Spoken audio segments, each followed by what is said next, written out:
معزز سامعین و ناظرین، السلام علیکم ورحمۃ اللہ وبرکاتہ۔ آج ہم سورہ الحج کی آیت نمبر 25 سے 48 تک کا مطالعہ کریں گے۔ تو ابتدا میں تلاوت کلام پاک۔ اعوذ باللہ من الشیطان الرجیم، بسم اللہ الرحمن الرحیم۔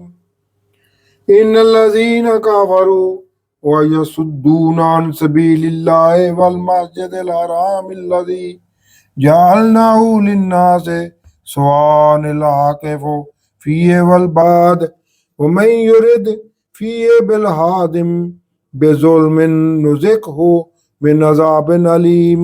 وَإِذْ بَوَّأْنَا لِإِبْرَاهِيمَ مَكَانَ الْبَيْتِ أَلَّا تُشْرِكْ بِي شَيْئًا وَطَهِّرْ بَيْتِيَ لِلطَّائِفِينَ وَالْقَائِمِينَ وَالرُّكَّعِ السُّجُودِ وَأَذِّنْ فِي النَّاسِ بِالْحَجِّ يَأْتُوكَ رِجَالًا وَعَلَىٰ كُلِّ ضَامِرٍ يَأْتِينَ مِنْ كُلِّ فَجٍّ عَمِيقٍ۔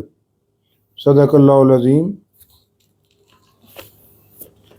اب آیت نمبر 25 سے 48 تک کا ترجمہ اور تفسیر النور۔ اس حصے میں حج کے امور اور احکامات کے بارے میں بیان کیا گیا ہے۔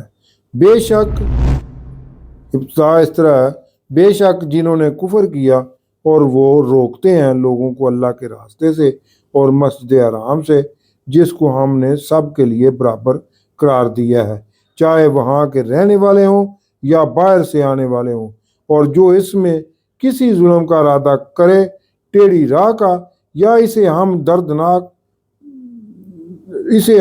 دردناک عذاب کا مزہ چکھائیں گے۔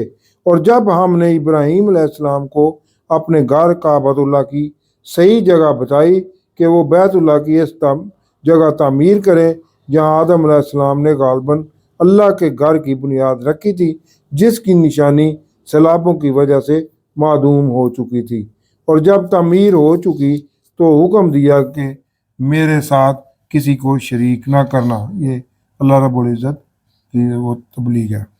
اور میرے اس گھر کو پاک رکھنا طواف کرنے والوں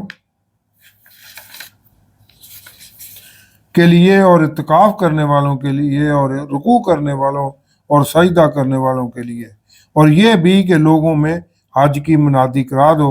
وہ آپ علیہ السلام کے پاس حاضر ہوں گے، پیدل بھی اور کمزور اونٹنیوں پر بھی، جو دور دراز کی گہری وادیوں میں سے گزرتے ہوئے آئیں گے، یعنی طویل سفر کی وجہ سے ان کی اونٹنیاں کمزور ہو چکی ہوں گی، تاکہ وہ اپنا فائدہ پائیں اور اللہ کا نام لیں مقررہ دنوں میں ان مویشیوں پر جو اس اللہ نے انہیں عطا کیے ہیں۔ قربانی اس لیے بھی ہے تاکہ حج کے دنوں میں خوراک کی کمی نہ ہو جائے، تو اس میں سے خود بھی کھاؤ اور مصیبت زدہ محتاجوں کو بھی کھلاؤ۔ جب مناسک حج پورے کر چکو، پھر چاہیے اپنا میل کچیل اتاریں، یعنی احرام کھول کر نہا دھو لیں۔ جب وہ رمی، نہر، حلق اور طواف کر لیں، پھر نہا دھو کر صاف لباس پہن کر اپنی منتیں پوری کریں اور اس قدیم گھر کا طواف زیارت کریں۔ اور جو اللہ کی حرمتوں کی تعظیم کرے کہ جو چیزیں اللہ نے محترم ٹھہرائی ہیں وہ حرمات اللہ ہیں، تو وہ اس کے رب کے نزدیک بہتر ہے، اور حلال کر دیے گئے تمہارے لیے چھپائے سوائے ان کے جن کے بارے میں تمہیں پڑھ کر سنا دیا گیا ہے، یعنی خنزیر اللہ کے نام کے سوا مذبح وغیرہ حرام ہے۔ تو تم بتوں کی گندگی سے اجتناب کرو جھوٹی بات سے، اور ایک اللہ ہی کے ہو کر رہو، کسی کو اس کا شریک نہ ٹھہراؤ۔ اور جو اللہ کے ساتھ کسی کو شریک ٹھہرائے گا تو وہ ایسے ہے جیسے وہ آسمان سے گر پڑا ہو اور راستے میں ہی اسے پرندے اچک لیں یا اسے ہوا کسی دور جگہ پھینک دے، یعنی مشرق حالات و واقعات کے تلاطم میں ایسا پس جائے گا اور تباہ و برباد ہو جائے گا کہ اس کا کوئی پرسان حال نہیں ہوگا۔ اس کے بعد جو اللہ کے شاعر